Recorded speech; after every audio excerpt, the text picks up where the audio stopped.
Okay, hi everyone. We're going to go through Heaney's Punishment. This will be arguably the last of the Bog poems, although some of you might think that the poem Act of Union also belongs in the Bog poems. Kind of, and that's something we'll look at, okay? It begins very much in the first person with what I would call like extreme empathy, as though looking at this particular body makes him actually experience and feel what this young woman went through. And he begins, I can feel the tug of the halter at the nape of her neck, the wind on her naked front. Well, where did he get this image from? Thought I'd quickly just show you the picture. There it is of the bog body. So remarkably, the rope and the halter still exists. We can see how she was ritually killed. The argument that kind of archaeologists and anthropologists have is that in this case, it would appear that this is a ritualistic punishment killing, and it would appear that it is for adultery. And it's, as I said to you, many of the bog bodies are kind of human sacrifices because they were actually cast into the bog, not necessarily to preserve them, but because it was seen as a kind of despised or unclean place. And now, one of the things you're going to notice is that, once again, Heaney is going to use allegory.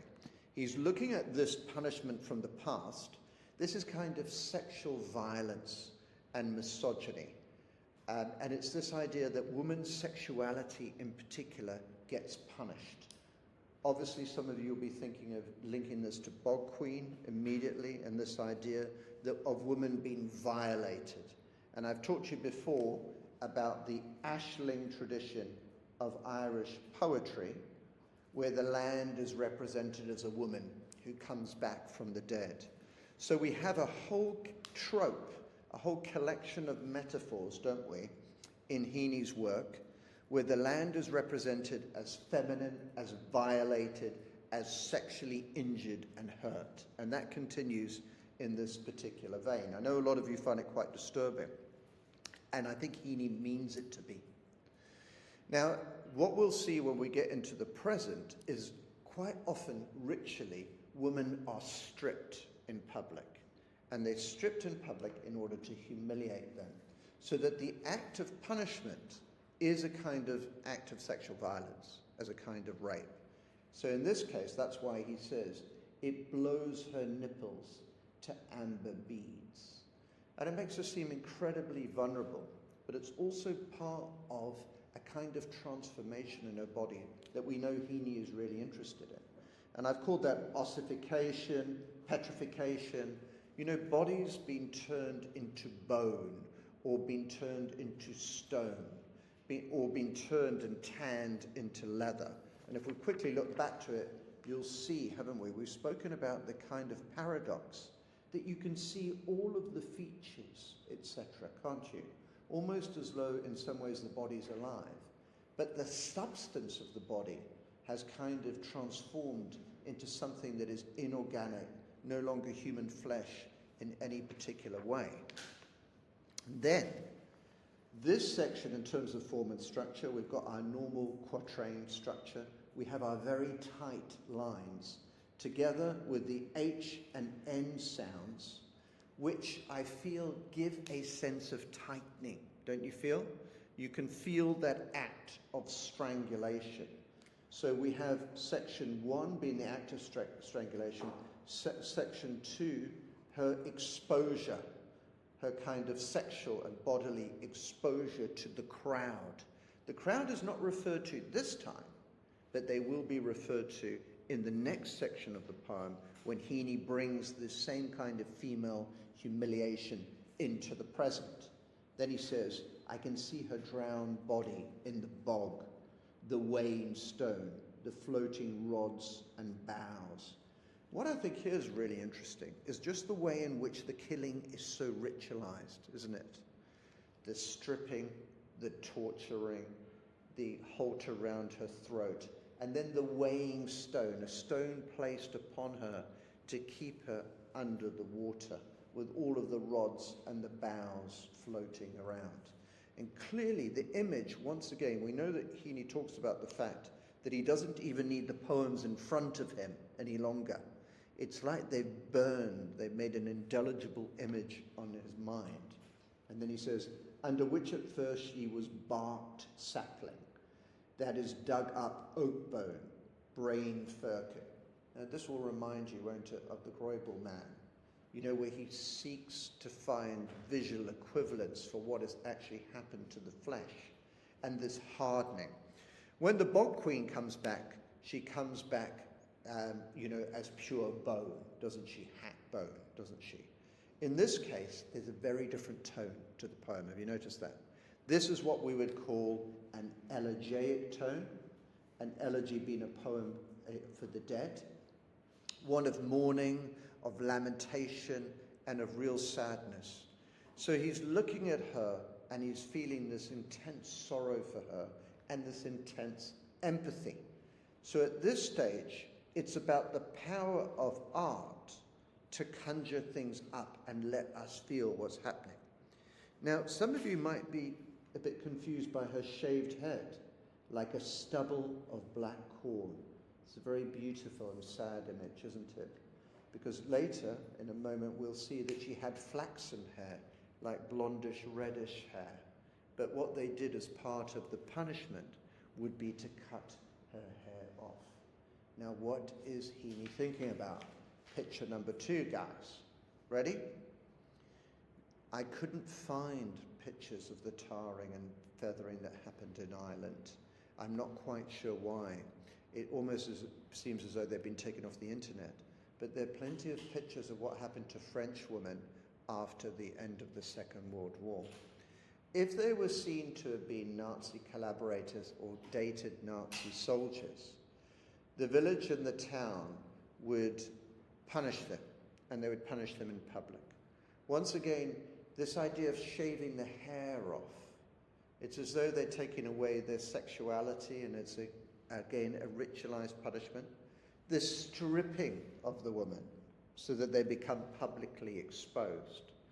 And this seems to be why Heaney chooses these images, because it shows a kind of misogyny, a sexual violence, a desire to really hurt and to punish, which he's going to see in the history of the bog bodies, but he's going to see in cycles of history and in the present. Okay, and I will be showing you a tar and feathering a bit later on when it's appropriate.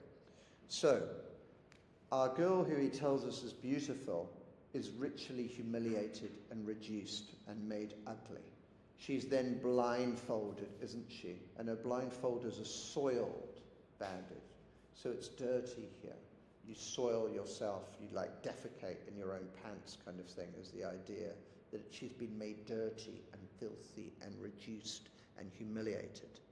Why do I say things like that? Because I think Heaney wants you to feel uncomfortable if you're feeling uncomfortable now.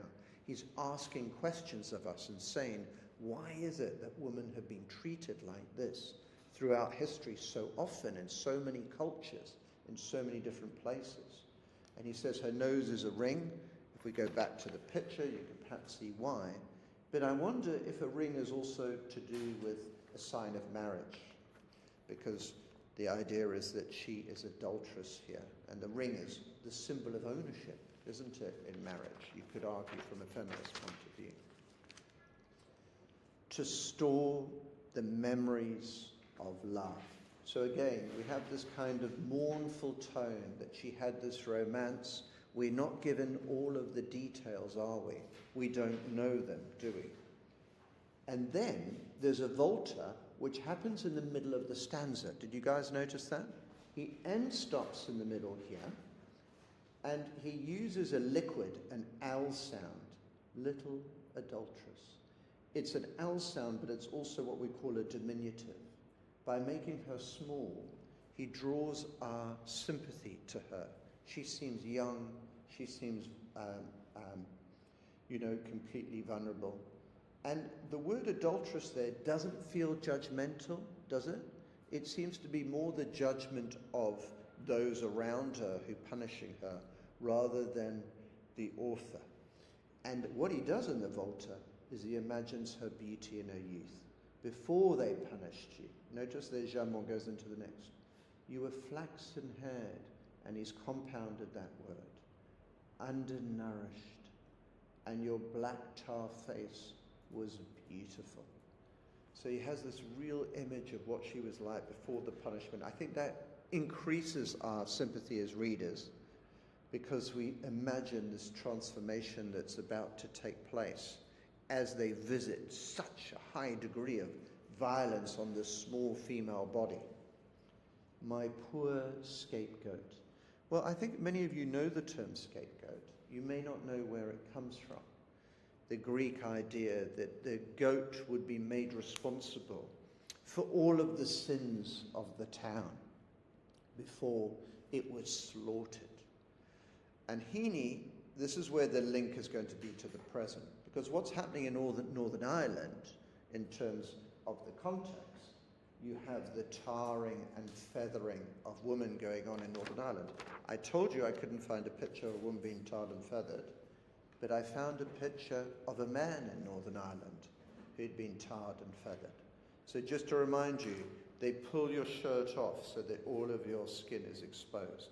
They take hot tar that you would use to tar the roads, okay, so that it scorches your skin. It sticks to your flesh, and then they put feathers on. When you try to wash it off, clumps of your skin will come off with it as the tar is kind of bonded to it. So it's about humiliation, it's about pain, and it's like a kind of, the French philosopher Michel Foucault writes about this a lot. It's a kind of public disciplining and violence to teach people a lesson. And the message is obvious. This too can be you. Now, why did this happen in Northern Ireland? It happened if any of the Irish women were accused of dating Protestants, and in particular British soldiers. So again, in the streets of Ireland, they would tie them to these lampposts, strip them, and treat them in this way. So I think you needed that context in order to understand the next section of the poem.